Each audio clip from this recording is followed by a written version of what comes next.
시청자 여러분 안녕하세요. 2023년 8월 5일 할텐서울 복음방송에서 보내드리는 주안의 하나 진행의 강승규입니다. 지난 한 주도 누군가의 이웃이 되어주신 여러분 되셨으리라 믿습니다.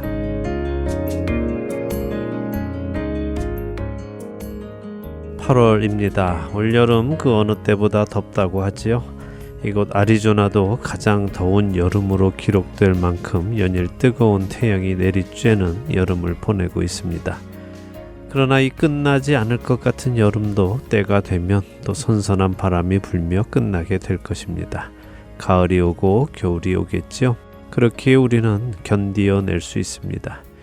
우리가 이 세상에서 어려운 일들을 겪으면서도 포기하지 않고 살 수 있는 이유는 우리에게 주어진 영생의 약속과 천국의 소망이 있기 때문일 것입니다.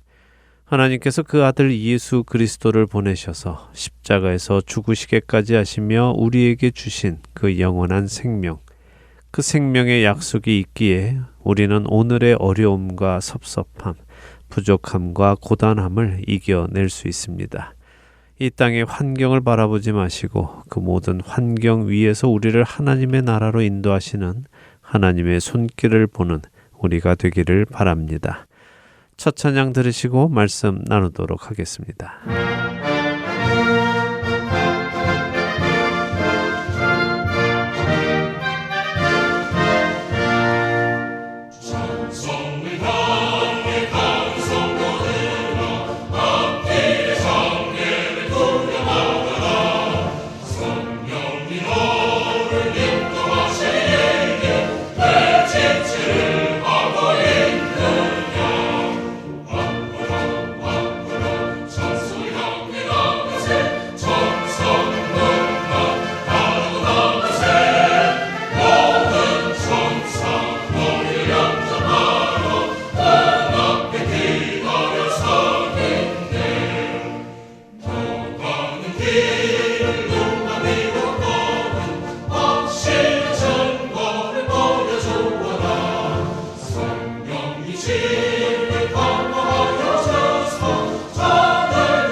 여러분 명품 좋아하십니까?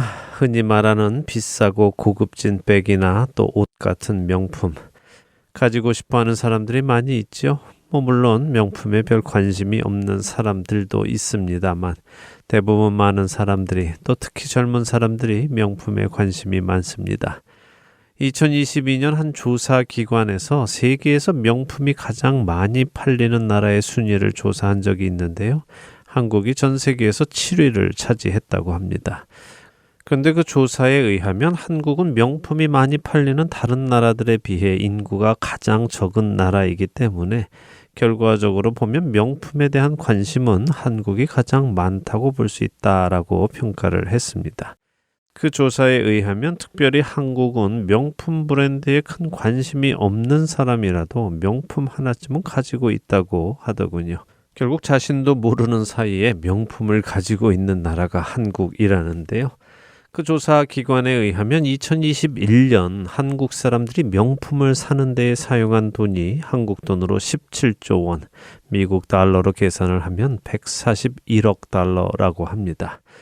명품 자체가 비싸니까 많은 돈을 지불한 것이겠지만 그래도 정말 엄청난 돈을 명품에 투자한 것이죠. 한국 사람들을 상대로 왜 명품을 사십니까? 하는 질문을 했을 때 그 명품을 사는 이유 1위로는 본인의 가치가 올라가는 느낌이 들어서라는 대답이었습니다. 디자인이나 품질이 마음에 들어서 산다는 사람보다 자신의 가치가 올라가는 느낌이 들어서라는 대답이 더 높았지요. 여러분들이 혹시 명품을 사신다면 여러분은 명품을 사시는 이유가 무엇입니까?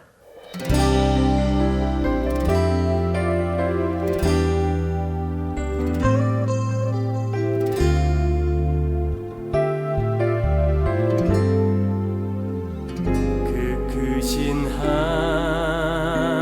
하나님의 사랑 말로 다 형용 못하네.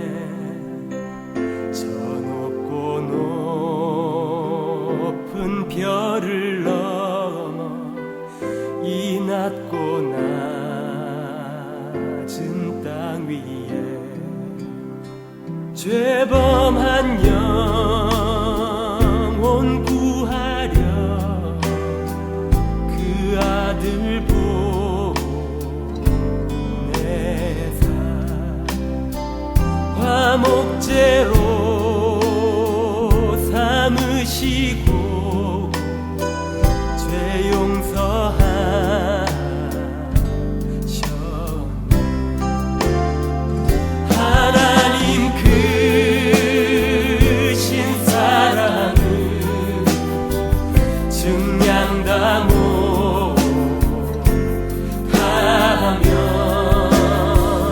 영원히 변치 않는 사랑 성도여 찬양하세.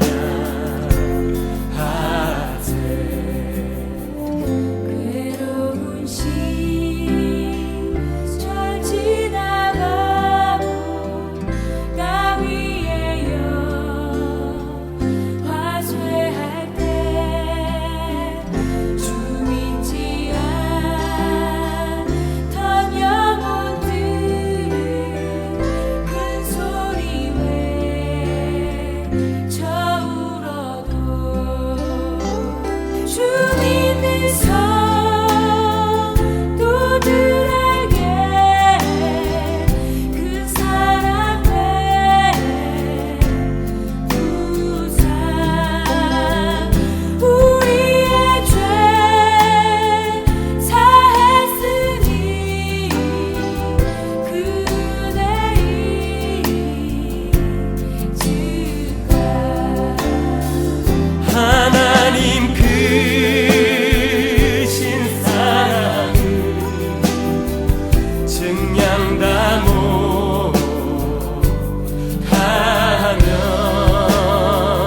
영원히 변치 않는 사랑 성도여 찬양하세.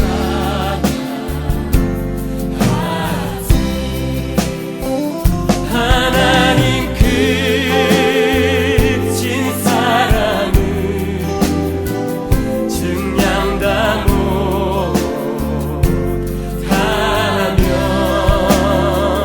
영원히 변치 않는 사랑 성도여 찬양하세.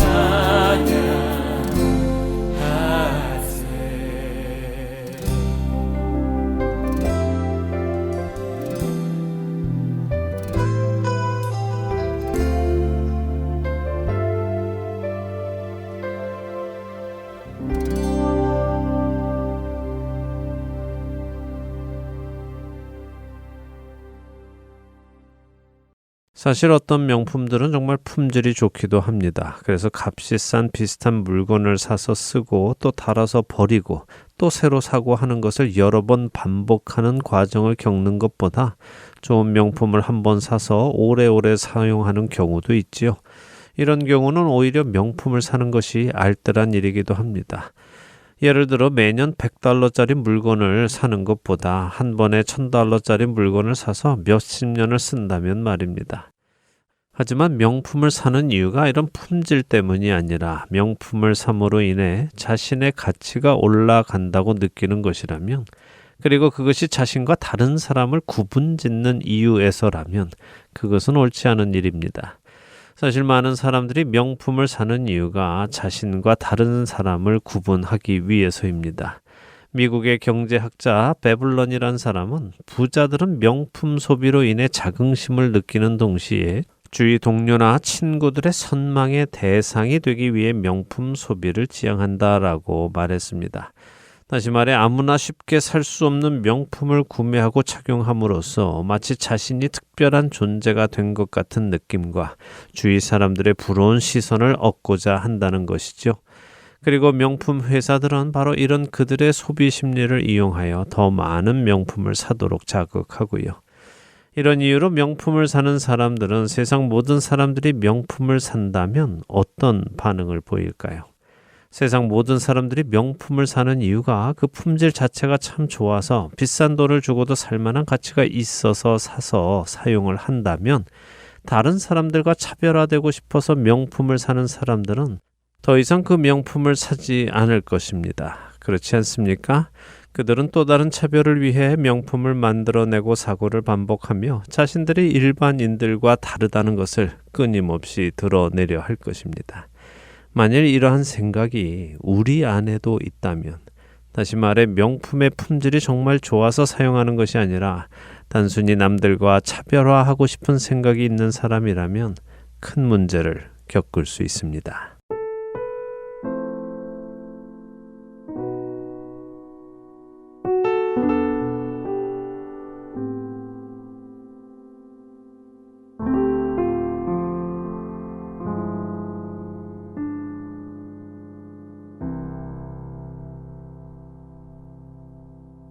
너 예수께 조용히 나가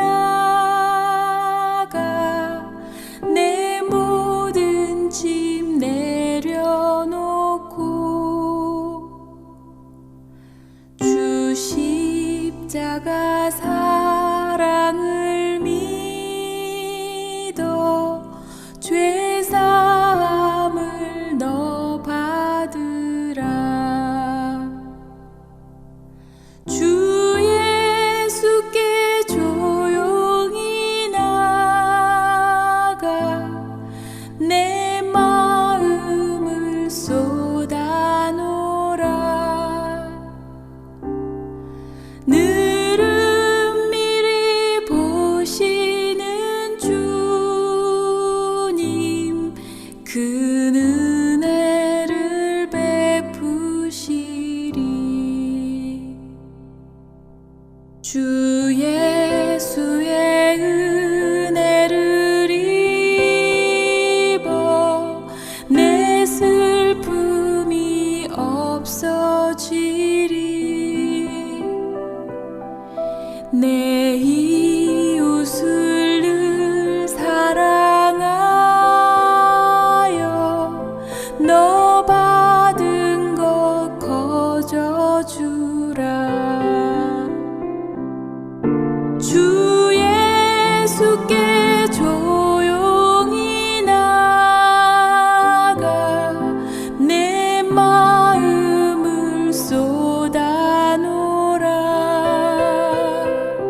여러분과 함께 기도하는 1분 기도 시간입니다. 오늘은 테네시주 낙스빌 한인사랑교회 정진은 목사님께서 기도를 인도해 주십니다.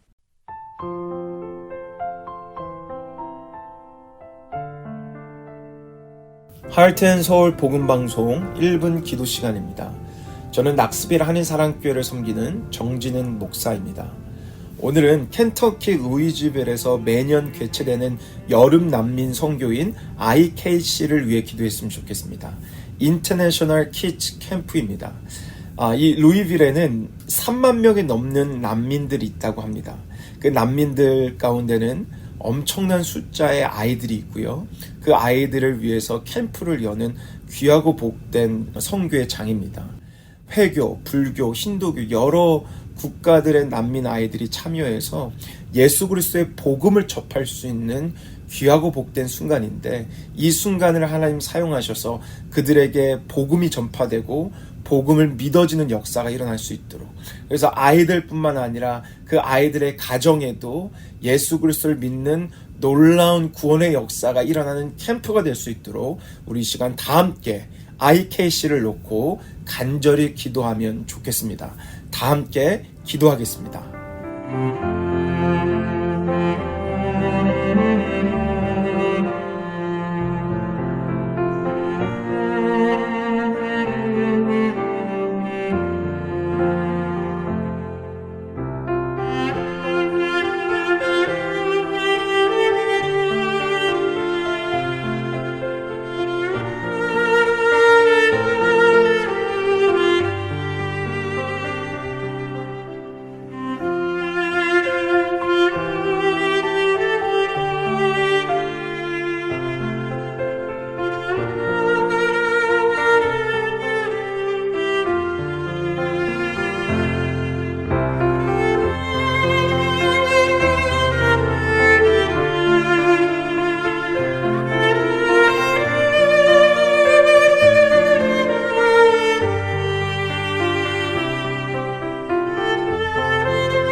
모든 우주 만물을 창조하시며 온 인류의 주인 되신 하나님, 이 시간 매년 개최되는 여름 난민 선교인 IKC를 위해 기도합니다. 하나님, 루이빌에 수많은 난민들을 보내셨습니다. 그들에게 복음을 전할 수 있는 이 캠프를 열게 해주셔서 감사합니다. 회교, 불교, 힌두교, 예수님을 한 번도 들어보지 못한 아이들이 그 캠프에 참여합니다. 주님, 앞서가서 준비하여 주시고 그 아이들의 마음의 밭을 경작하여 주셔서 그들의 인생 속에서 가장 귀하고 복된 예수 그리스도를 만나게 되는 캠프가 되게 허락하여 주옵소서. 그리고 그 캠프를 사용하셔서 아이들에게 복음이 전달될 뿐만 아니라 아이들에게 전한 복음이 가정에게까지 흘러져서 이 땅에 보낸 그 난민들이 헛으로 살아가는 것이 아니라 우리의 가장 존귀하신 예수님을 믿고 복된 삶으로 거듭날 수 있도록 하나님 이 캠프를 사용하여 주옵소서. 하나님, 기대합니다. 복음의 놀라운 능력을 그 캠프 위에 발하여 주옵소서. 감사를 드리오며 우리의 만왕의 왕이 되시며 놀라운 복음의 역사를 일으켜 주실 우리 주 예수 그리스도의 이름으로 간절히 기도하옵나이다. 아멘.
아이고, 힘들다. 여보, 정말 수고 많았어요. 그게 마지막 짐이죠? 이제야 이사가 끝났네. 당신은 이제부터 정리해야 되니 한동안 힘들겠네요. 괜찮아요. 천천히 짐 풀면서 정리하면 돼요. 정말 수고했어요. 아참, 하트앤서울 복음방송에 새집 주소 알려줬어요? 짐은 천천히 풀어도 되지만 집 주소 바뀐 것은 빨리 알려줘야 CD가 배달이 오죠. 어머, 이사하느라 정신이 없어서 깜빡했네요. 지금 당장 전화해서 알려드려야겠어요. 602-866-8999. 주소나 전화가 변경되었을 때 저희에게 알려주시면 큰 도움이 됩니다. 불필요한 CD 반송과 귀한 후원금도 낭비하지 않게 됩니다. 바쁘시더라도 꼭 연락주세요. 연락주실 전화번호는 602-866-8999입니다. 이메일이나 카톡으로 연락주셔도 됩니다.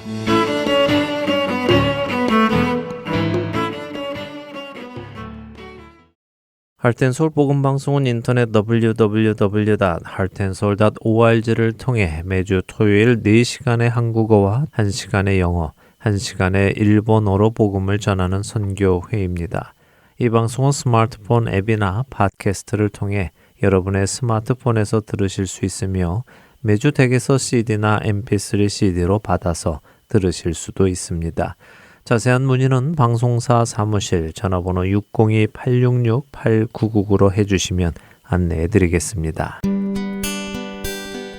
기쁜 소식 사랑으로 땅끝까지 전하는 하랜소.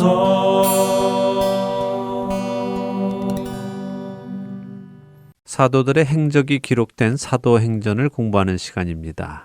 내 증인이 되리라로 이어드립니다.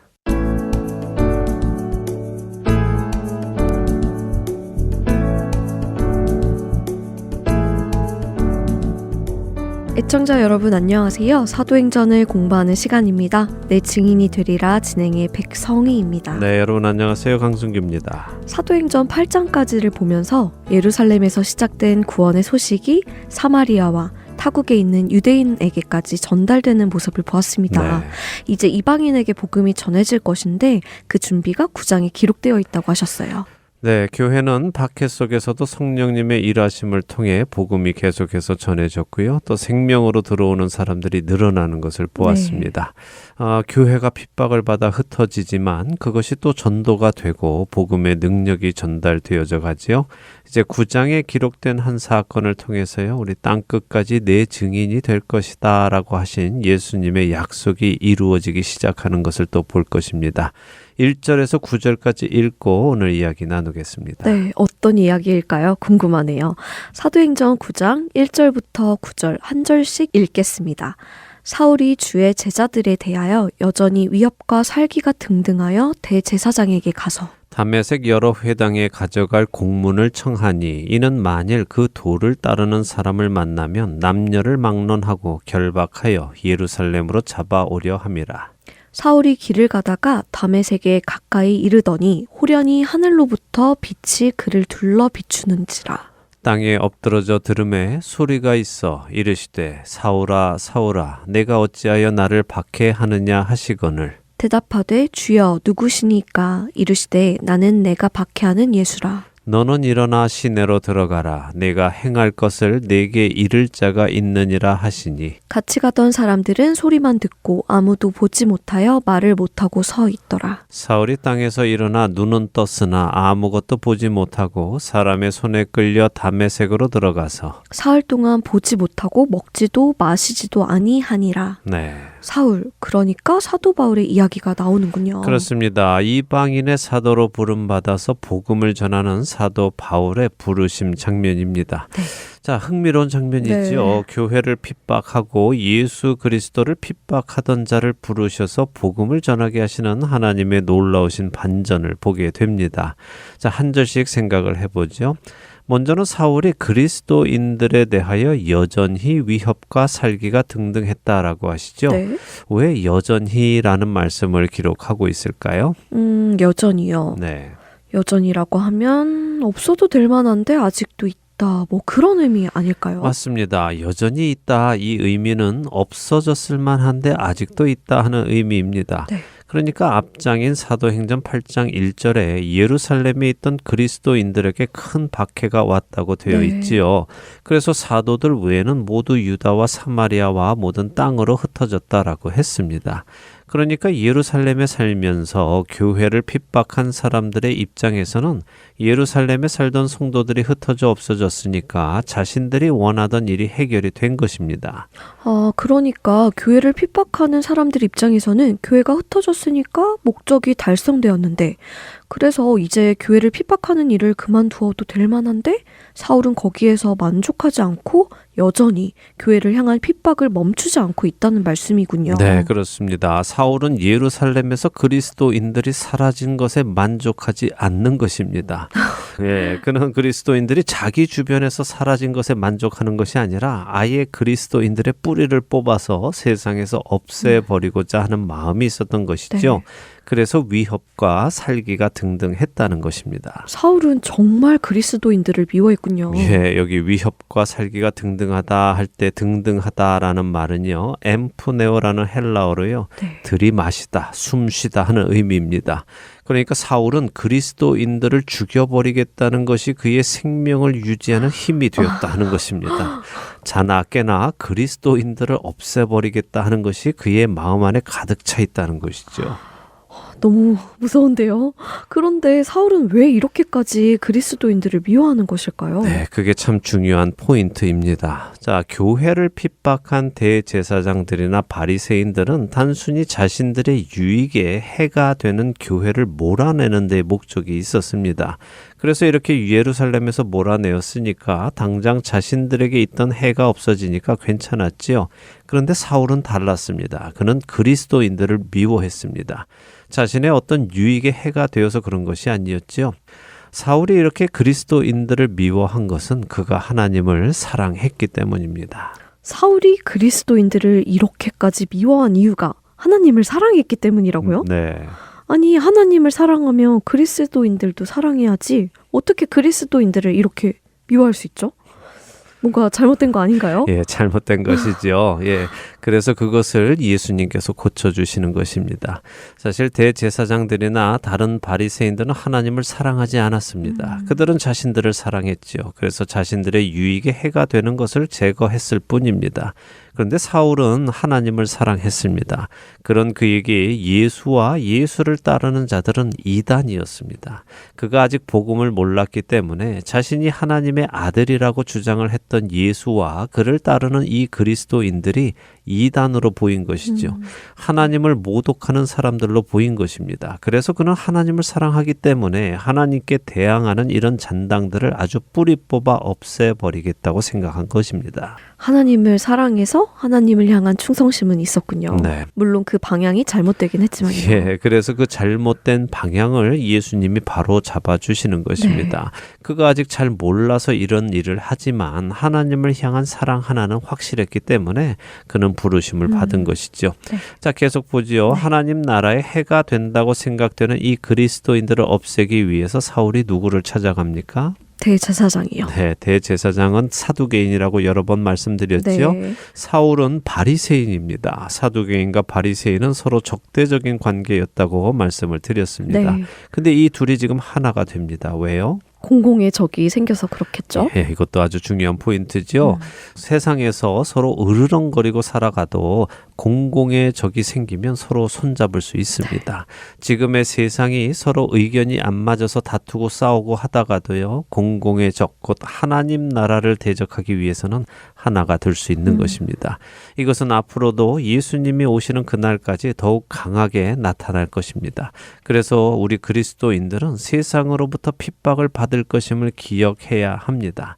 자, 사울은 대제사장을 찾아가서 다메섹에 있는 여러 회당에 가져갈 공문을 요청을 합니다. 다메섹이란 도시는요, 예루살렘에서부터 북서쪽으로 약 125마일 정도 떨어진 곳입니다. 꽤 머네요. 네, 꽤 멀죠. 네. 그런데 이 다메섹에는 유대인들이 많이 옮겨가서 살고 있습니다. 약 4만에서 5만 명 정도가 살고 있었다고 하는데요. 네. 예수님 당시에 예루살렘에 살던 유대인이 약 8만 명 정도 되었다고 하니까 상당히 많은 유대인들이 다메섹에 살고 있었던 것이죠. 네. 이 다메섹에는 유대인 회당만도 약 30개가 있었다고 합니다. 예루살렘에서 흩어진 그리스도인들이 많이 모여있는 다메섹까지 쫓아가서 그리스도인들을 다 잡아 뿌리 뽑겠다는 것이군요. 그렇죠. 사울은 그곳에 가서 그 도를 따르는 사람들을 다 잡아오겠다고 합니다. 네. 자, 한국어로 보면 그 도를 따르는 사람들, 곧 그리스도의 길을 따르는 사람들이라는 의미로 들려서요. 그래도 어느 정도 믿음이 있는 그리스도인들을 표현하는 것처럼 들립니다만 원어를 보면요. 그 길에 있는 이런 의미입니다. 그러니까 예수 그리스도의 길에 있기만 해도 열심히 따르지 않아도 그냥 그 길 위에 기웃거리기만 해도 다 잡아버리겠다는 것이죠. 사울은 정말 자기 일에 열심인 사람이네요. 왜 그렇게 그가 열정적으로 그리스도를 위해서 사역했는지도 이해가 됩니다. 네, 그렇습니다. 그의 방향을 잘 바꾸어 주셔서 그의 열정이 하나님 나라를 위해 쓰임받는 것이죠. 네. 자, 이렇게 사울이 그리스도인들을 잡을 공문을 가지고 다메섹으로 가는데요. 다메섹 거의 다 갈 즈음에 그의 목적인 그리스도인들을 다 잡아 죽이려는 일이 이루어질 즈음에 그의 계획은 이루어지지 않습니다. 대신 하나님의 계획이 이루어지는 일이 일어나지요. 네. 호련히 하늘로부터 빛이 그를 둘러쌉니다. 그 빛 앞에 사울은 즉시 땅에 엎드러지죠. 그랬더니 하늘로부터 소리가 들립니다. 어떤 소리였습니까? 사울아 사울아 내가 어찌하여 나를 박해하느냐 하는 음성이네요. 네, 자 생각해 보죠. 사울은 누구를 핍박했습니까? 그는 그리스도인들을 핍박했고 교회를 핍박했습니다. 그런데 예수님은 사울에게 네가 나를 핍박했다라고 하시죠? 그리스도인들이 곧 예수님이시고 교회가 곧 예수님이라는 말씀이네요. 그렇습니다. 그래서 성경은 교회가 그리스도를 머리로 한 그분의 몸이다라고 하시고요. 우리 그리스도인들이 그분의 몸이다, 각 지체다라고 하시는 것입니다. 제가 그리스도인이라는 것이 다른 의미로 다가옵니다. 저 역시 예수님의 몸이고 예수님의 일부라는 말씀인 것이잖아요. 네. 갑자기 감동과 함께 부담도 다가오는데요. 그렇죠. 예, 네. 맞습니다. 우리 그리스도인들이 이 사실을 기억하며 살아가야 하는 것입니다. 네. 나와 그리스도께서 다른 존재가 아니라 그분이 나의 머리이시고 나는 그분의 몸의 일부로 연결되어 있다는 것. 나의 정체성은 예수님이시라는 것. 그리고 나와 함께 연결된 그리스도인들 역시 예수님의 몸의 일부라는 사실을 기억하며 살아갈 때 세상을 살아가는 우리의 자세가 달라질 것입니다. 지체가 서로를 미워하고 헐뜯고 해서는 안 되겠죠? 네, 그렇네요. 우리가 서로가 하나로 이어져 있다는 사실을 늘 기억하며 살아가야겠습니다. 네, 이렇게 사울아 내가 어찌하여 나를 박해하느냐라는 음성이 들리자 사울이 놀라서 묻습니다. 주여 누구십니까? 하고 묻지요. 네. 자, 여기 주여라는 헬라어 퀴리오스는 물론 주인을 뜻하는 단어이고 예수님을 부를 때에 사용하는 단어이기도 합니다만 주여라고 했다고 해서 그것이 꼭 예수님을 지칭하는 단어는 아닙니다. 이 부분을 오해 없이 알고 계셔야 성경을 읽어 나가며 오해하지 않는데요. 노예들 역시 자신들의 주인을 퀴리오스, 곧 주님이라고 불렀습니다. 또 일반적으로 상대를 높여 부를 때에도 사용된 단어입니다. 한국어로 보면 선생님이라는 단어가 있습니다. 네. 한국어로 선생님은 무슨 뜻입니까? 선생님은 학교에서 학생들을 가르치시는 분이죠. 그렇죠. 자, 그렇지만 우리는 선생님이라는 호칭을 상대가 누군지 잘 모를 때에 그분을 어떻게 호칭해야 좋을지 모를 때에도 사용합니다. 네. 예를 들어서 아유 선생님 올해 연세가 어떻게 되세요 하는 식으로 사용하지요. 그분의 직업이 선생님이 아니라 하더라도 말입니다. 네, 맞습니다. 네, 그렇기에 여기 사울이 주여 누구십니까? 하고 묻는 것은 사울이 이 음성의 주인공이 누구인지 모르기 때문에 사용한 호칭이지 예수님을 알아봤거나 하나님이라고 생각해서 하는 호칭은 아닌 것입니다. 만일 그가 알아보았다면 누구시냐고 묻지 않았겠죠. 네, 당연하겠죠. 네, 이 당연한 이야기를 드리는 이유는 어떤 학자들은 사울이 예수님을 즉시 알아보았다라고 설명하기도 하기 때문에 드린 것입니다. 네. 그래서 주님이라는 말만 나온다고 해서 그것이 예수 그리스도를 의미하는 것은 아니다라는 말씀을 드리는 것입니다. 네. 자, 이렇게 사울이 주여 누구시니까 하고 묻자 그 음성의 주인공이 답하십니다. 나는 내가 박해하는 예수다라고 하시죠. 오, 그 음성을 듣고 사울이 얼마나 놀랐을까요? 자기가 지금까지 그렇게 미워해서 죽이려고 하는 그 그리스도인들이 따르는 예수님이 이렇게 말씀하시니까요. 그러며 자신은 지금껏 하나님을 사랑한다고 생각하면서 그런 하나님의 눈앞에 가시 같은 존재들인 이단 예수와 그 잔당들을 하나님을 위해 싹 쓸어버리겠다고 생각하고 이렇게 하고 있었는데 네. 그 예수님이 빛 가운데 음성으로 나타나시며 나는 네가 박해하는 예수다. 네가 그렇게 미워하는 그 예수가 바로 나다. 내가 하나님이다 하고 나타나시니 얼마나 놀랬겠습니까? 정신이 하나도 없었을 것 같아요. 네, 그랬겠죠. 그렇게 정신 없어서 아무 말도 못하는 사울에게 예수님은 그가 할 일을 알려주십니다. 일어나서 시내로 들어가라. 그러면 네가 행할 것을 너에게 말해줄 사람이 있을 것이다 라고 해주십니다. 네. 그런데 사울은 이렇게 예수님의 음성을 듣는데요. 사울과 함께 그리스도인들을 잡으러 가던 사람들은 소리는 들었지만 그것이 음성인 줄은 몰랐다고 합니다. 같은 자리에서 같은 빛을 보고 같은 소리를 들어도 택함 받은 자에게는 그것이 음성으로 들리고 택함 받지 못한 자들에게는 그 소리가 그냥 알 수 없는 소리에 지나지 않는 것이죠. 네. 하나님의 말씀은 이처럼 택하심 받은 자에게는 영으로 이해되는 말씀으로 다가오지만 택하심 받지 못한 자들에게는 이해할 수 없는 말로 다가오는 것입니다.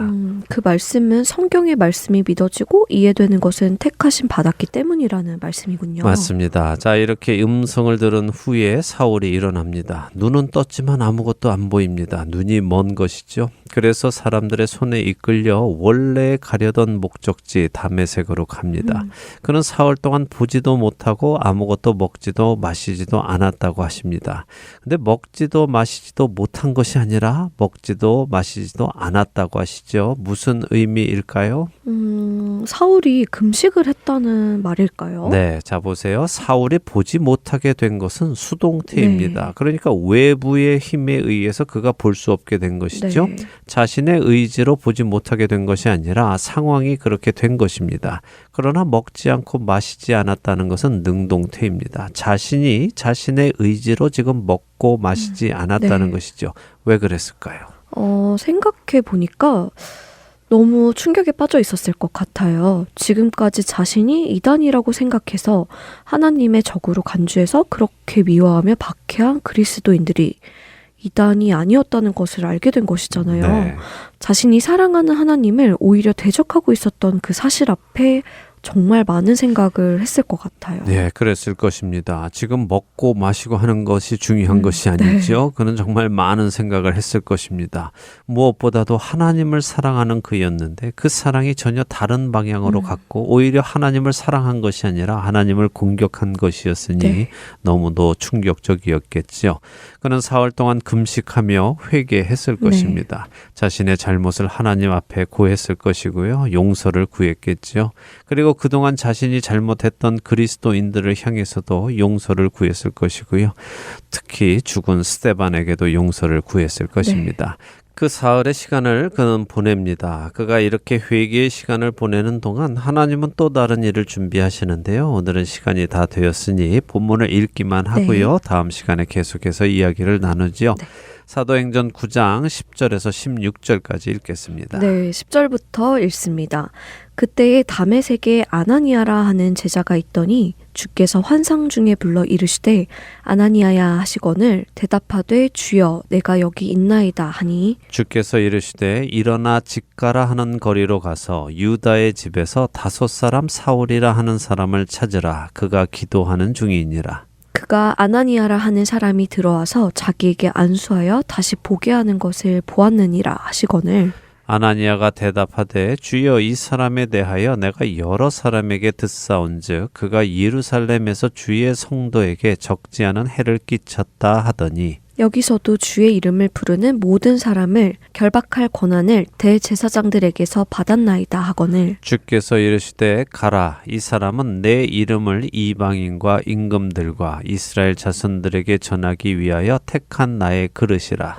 그가 내 이름을 위하여 얼마나 고난을 받아야 할 것을 내가 그에게 보이리라 하시니. 자, 담메색으로 살기가 등등해서 오던 사울에게는 예수님께서 이렇게 빛으로 나타나셔서는 그에게 말씀하셨고 그의 눈이 보이지 않도록 하시는 일이 있는 동시에 네. 그가 가려고 했던 담메색에는 아나니아라 하는 그리스도인을 주님께서 환상 중에 부르십니다. 이 아나니아는 전에 집 한 돈을 가지고 성령을 속였다가 죽은 아나니아와 삽비라 부부의 이름과 같은 이름일까요? 예, 맞습니다. 같은 이름입니다. 네. 물론 동명이인이지요. 네. 예, 그때도 나눈 것처럼 아나니아라 하는 이름은 여호와는 은혜로우시다. 여호와께서 은혜를 주셨다 하는 의미입니다. 아이러니하네요. 같은 이름을 가지고도 이렇게 다른 삶을 살 수 있다는 것이요. 예, 한 명은 같은 이름으로 성령에게 거짓말을 하여 죽게 되고 또 한 명은 같은 이름으로 신약시대 이방인의 최고의 사도인 사울에게 안수하여 눈을 뜨게 해주는 역할을 감당하니 말입니다. 네. 우리가 그리스도인이라는 같은 이름을 가지고도 서로 다른 삶을 살 수 있겠지요. 나는 그리스도인이라는 이름을 가지고 어떤 모습으로 살아가고 있는지 또 살아갈 것인지 신중히 생각하는 우리가 되기를 바랍니다. 네, 그렇네요. 우리가 부끄러운 아나니아가 아니라 신실한 아나니아가 되어야겠어요. 네, 자, 내 증인이 되리라. 오늘은 여기서 마치도록 하겠습니다. 저희는 다음 주에 사도행전 9장 10절부터 말씀 계속해서 보도록 하겠습니다. 네.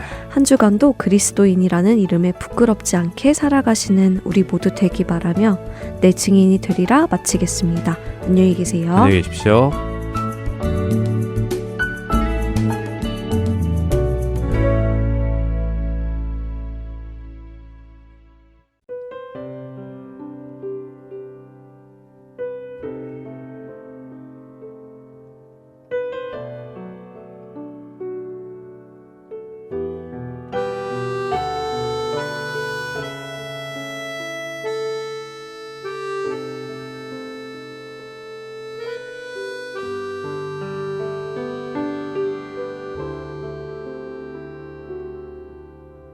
내 마음에 주를 향한 사랑이 나의 말엔 주가 주신 진리로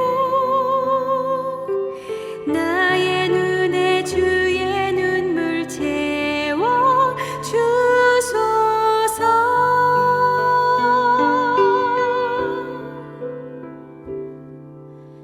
내 입술에 찬양의 향기가 두 손에는 주를 닮은 섬김을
하나님께서 우리에게 명품 옷을 주셨다는 것을 여러분은 아십니까? 아담과 하와는 범죄한 이후 스스로 무화과 잎을 엮어 자신들의 부끄러운 몸을 가리는 옷을 만들었습니다. 그러나 하나님께서는 그들에게 동물의 가죽으로 옷을 만들어 그들의 부끄러움을 가려 주셨지요. 그리고 하나님은 우리 믿는 모든 자들에게 그 아들 예수 그리스도의 의의 옷을 만들어 입혀 주셨습니다. 우리의 모든 죄를 예수 그리스도의 옷으로 덮어 주셨지요. 이보다 더한 명품은 없습니다. 근데 여러분은 이 예수 그리스도의 옷을 입고 살아가는 것에 대해 감사하며 살아가십니까? 혹시 이 명품이 모든 믿는 자에게 값없이 주시는 하나님의 선물이기에 별로 가치가 없다고 생각하고 계시지는 않는지요? 아무나 믿는 사람이라면 다 거저주는 옷이기에 명품이라는 생각이 안 드십니까? 만일 명품을 사는 이유가 내가 다른 사람들과 다르다는 것을 나타내고 싶어하는 사람이라면 그 사람은 믿는 모든 자에게 구별 없이 베푸시는 하나님의 은혜가 그리 탐탁지 않을 것입니다. 그분이 입혀주시는 의의 옷이 그리 고맙지 않을 것입니다. 죄를 10가지 지은 사람이나 죄를 100가지 지은 사람이나 다 똑같은 의의 옷을 입혀주신다는 것에 불만을 품을지도 모르지요.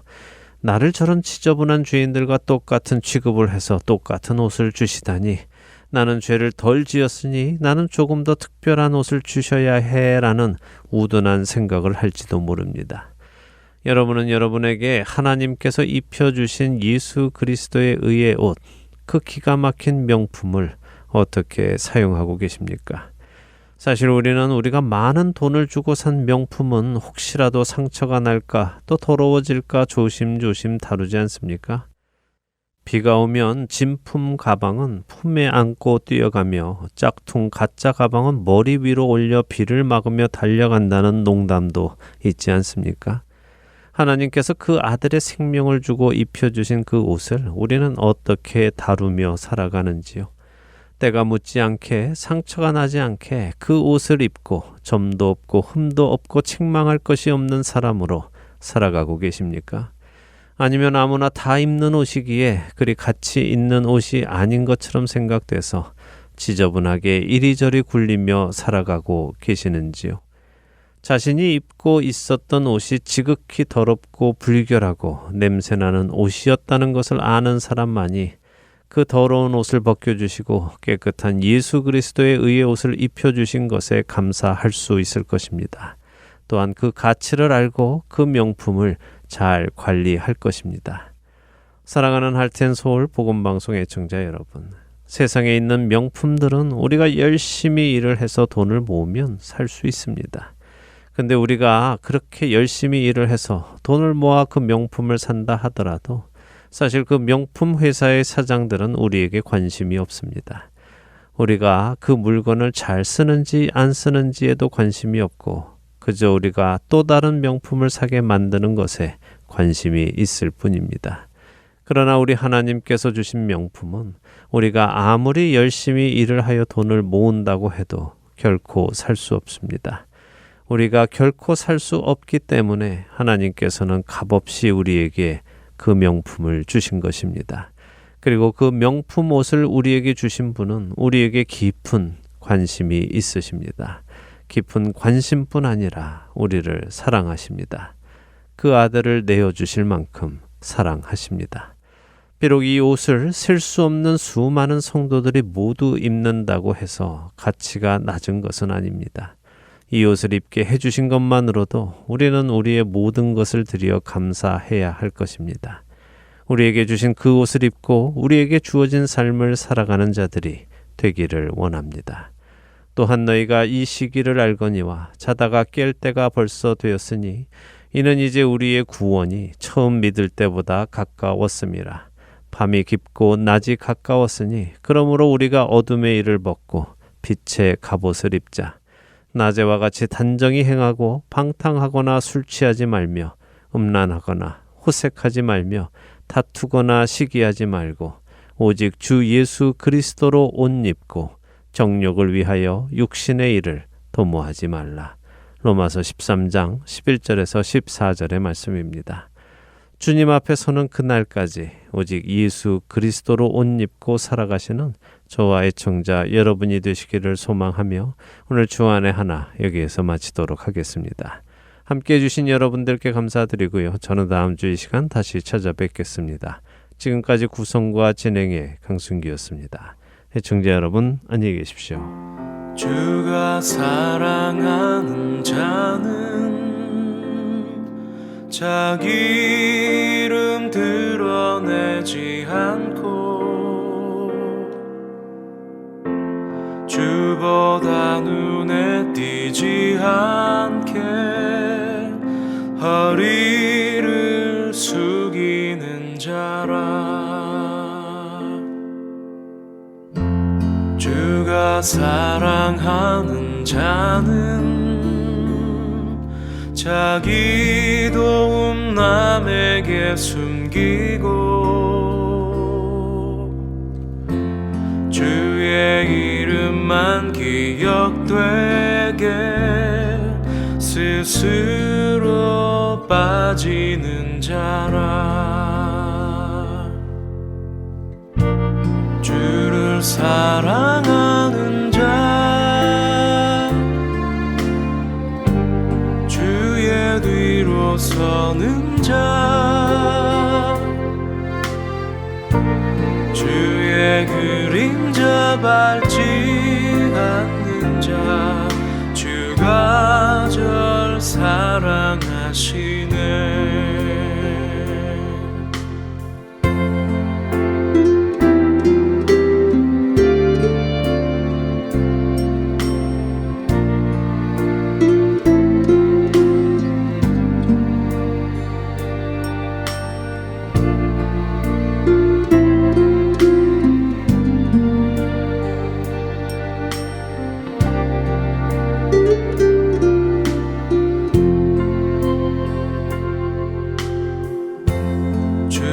사랑하는 자는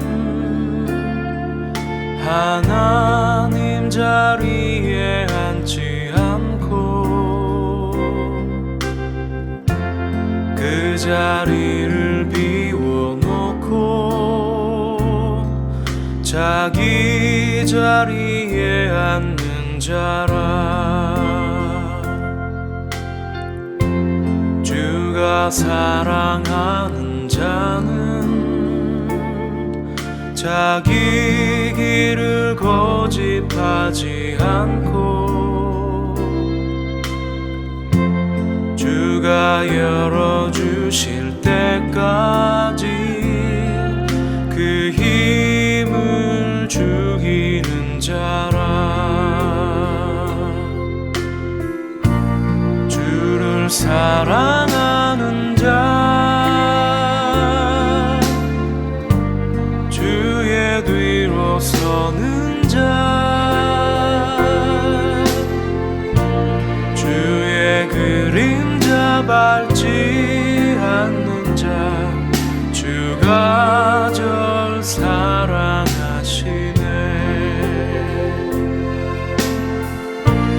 주를 위해 사는 자 주를 위해 죽는 자 주의 길을 여는 자들을 주가 절 사랑하시네. 주가 날 사랑하시네.